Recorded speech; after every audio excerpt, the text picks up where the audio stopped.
Hey there, YouTube. Just want to make sure that we are online. It looks like we are, and this is live. Wow, awesome. So I want to talk about, whoa, get the camera adjusted right there first. That's important. So today, presence in your research career and its impact on things like your grants and your life. So today on my Fearless Creators, we have a mastermind group, and a mastermind, if you're not familiar with that, is a group of people who work together towards the goal of improving ourselves and getting more out of our lives and careers. And it's focused on researchers like PhDs and MD type people who are in positions of great research import. It sounds so serious. I didn't mean it to sound so serious, but they're awesome people who are doing awesome work. And one of the things that came up on today's call was about presence, or more specifically, lack thereof.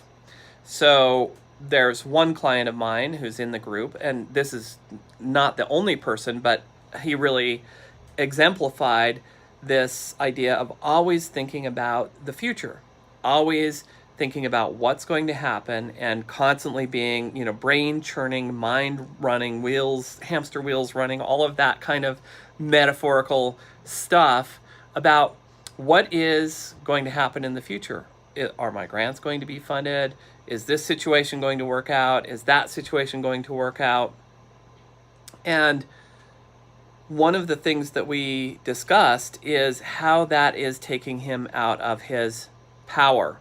And before I describe to you how that happens, I just want to give a plug that if you are interested in getting help training for free on your grants, go to grantwebinar.com and sign up there, sign in, and you'll get access immediately to an on-demand training that is what's wrong with my grants and how to fix it. And if you're seeing this video much later, I may have switched up what's available there, but there will still always be some kind of awesome, well, I shouldn't say always, but for the foreseeable future, some kind of awesome training when you go there and sign up. So back to presence and lack thereof. We academics are taught, researchers, scientists are taught to really think things through, to be analytical. And so we're very often in the brain, in the mind, and looking at scenarios and looking at possibilities. And that's awesome in some circumstances, but it can really limit us from being present in the current moment, from really tuning into what is here and now. How do I feel? And what is it that I can do right now that has the most power? So Eckhart Tolle wrote a book, I think it's The Power of Now. And, the book itself, the concept is a really powerful concept. And so I like the book for that reason. I found it a little bit dry and hard to get through, honestly. But nonetheless, the concept, the power of now, it is true that the only place that we have power is in this moment, here and now. We do not have power over what's going to happen a day from now, 6 months from now, or 3 months from now when our grant gets reviewed and how the reviewers respond to it. We have zero power over that except for what we do in the present moment. So let's say one of your goals is to get more of the grant funding in your research career. Well, that's awesome. But what I see a lot of people do is then spin out into all of these scenarios of, well, I don't have enough funding, they're worried, they're stressed out, they're wondering, can they get the funding they need for tenure if they don't have that yet, or just to support the lab and the research if they already have tenure. And so that is constantly taking them out of this present moment and into these various possible futures that may or may not come to fruition in some way or another. And that takes their clarity away in the now. So one of my big sort of frustrations, pet peeves, as somebody who teaches people how to do a better job of writing the compelling grant proposals is, that a big part of this is about clarity, and clarity seems so hard to achieve for so many people. And it has mystified me why that is. Why is clarity such a difficult thing for people? Well, this gives us one of the answers to that question. And that is that clarity only comes if you're present in the moment and really allowing the clarity to flow in rather than thinking about all of these scenarios in the future. Clarity is about here and now, and it's almost like it somehow, like when I experience these moments of clarity, I mean, I really nurture clarity in my life so I can help clients and move my own interests forward in life. So I nurture that, but it almost feels like it channels, it flows through when I am present. When I'm not present, clarity rarely happens. Like, have you ever tried to make some big decision? Should I buy this car or not? Or should I take this particular job offer or not? Or whatever. And you're just caught in these loops, these logical loops of, positives and negatives, and they all seem to sort of balance out. And then you go down one path in your mind, and then that sounds like, oh yeah, no, I shouldn't take that job. But then you consider another fact, and then you go down a different logical path, and then the answer comes out differently. Well, that none of that is being truly present. That's all thinking about future possibilities and what might work best and what might be right or wrong or whatever, as opposed to a lot of times a big decision like that, we can know the answer by simply being present and feeling, how do we really feel about that? Like just tuning into our bodies and like, does that feel right or wrong? So awesome grant proposals have that same thing of feeling too. And again, I want to mention, if you're just joining us, that if you want more in-depth training on what's wrong with my grants and how to fix it, my meaning your grants, obviously, I'm not saying what's wrong with mine, Morgan's grants, but what's wrong with your grants and how to fix it, you can go to grantwebinar.com and register there and get access to that awesome training that I did just for you. So the present moment and clarity and this idea of bringing this into your proposals, it's all tied together, and it's also important that if you really want to create something that your reviewer is going to be excited about, then it does require that clarity and that presence. And it doesn't happen any other way. My best writing, and this is true of clients that I work with, the best writing is always from those moments of being truly present and feeling it. When I wrote my successful proposals, many successful proposals, all of them ultimately came down to feeling the writing more than thinking the writing. I used to try to think my way through, what should I write next?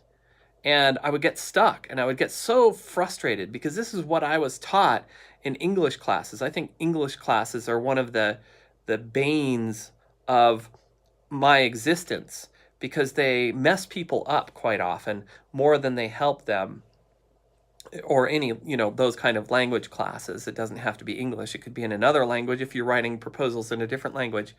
But the whole way of approaching it is that in English classes is there's a right way and there's a wrong way, and you've got to, be logical and be precise and, follow all the rules of grammar and do this just right.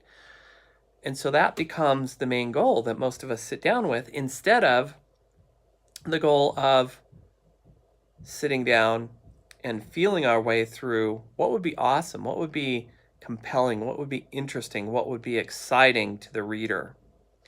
And those things come from a different place than this sort of rational, logical, step-by-step thinker. And like I said, it's more of a feeling thing. And that feeling thing comes from presence. It's not worrying about your readers or your reviewers or anything else. It's, how do I feel about this sentence I'm writing? Is this fun? Is this interesting? Is this compelling? Or does this not fit? Does this interrupt the flow? Does this break the frame? Or various things like that affect the response of the reader. So presence is critical for all of that.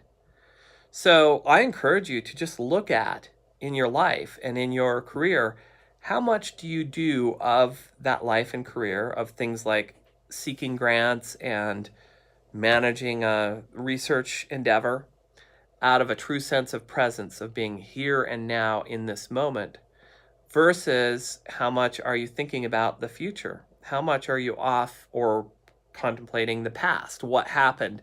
The argument you had with the colleague in the hall, or the insult, the perceived insult that you had, or whatever, driving to work and somebody flipped you off, or those kinds of things. How much of your mental power is spent in the future or in the past? Because this balance between presence versus future past really determines how much power you and clarity you will bring into things like your proposals that will really affect then the trajectory of your career. And if that ratio isn't, at least 70% presence to like 30% of the other stuff, then, if it's like most people, that's flipped on its head. It's like 30 or 20 or 10% presence, and then 70%, 80%, 90% that other stuff. It does not bring you the power that you want over your life and career and your grants. So that is my encouragement to you. Do that self-assessment. And if you need to bring yourself back more to presence, start finding ways to work on that. And even though I don't have any specific free training for you right now on that, I'm happy to discuss it with you if that's something that you want work on. And if you want more help with your grants, you can just go over to grantwebinar.com and sign up for the training there. And if you want to private message me, or just leave in a comment that you'd like some feedback on any challenges you have over this presence thing, I'm happy to talk to you about that some more. So that's it for today. This is Morgan coming at you presently. I'll say one more thing.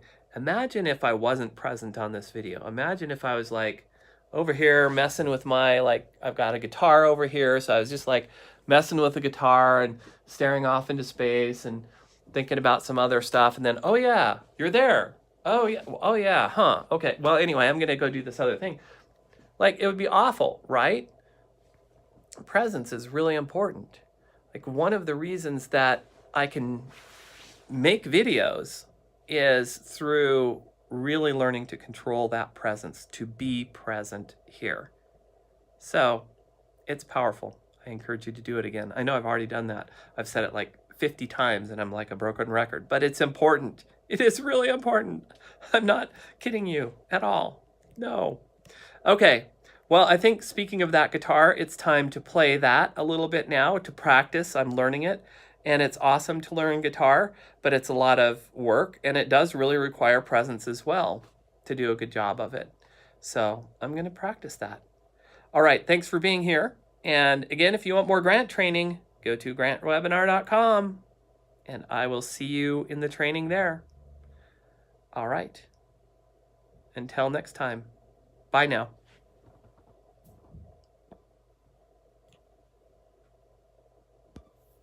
Oh, wait, I don't even know how to sign off of this silly thing. Okay. Where is the end button? I don't know where the end button is. It doesn't seem to be here. Oh, there it is. It's a tiny little X that's up on my screen, right in a white spot where they're like the snowy white background. Okay, cool. Bye.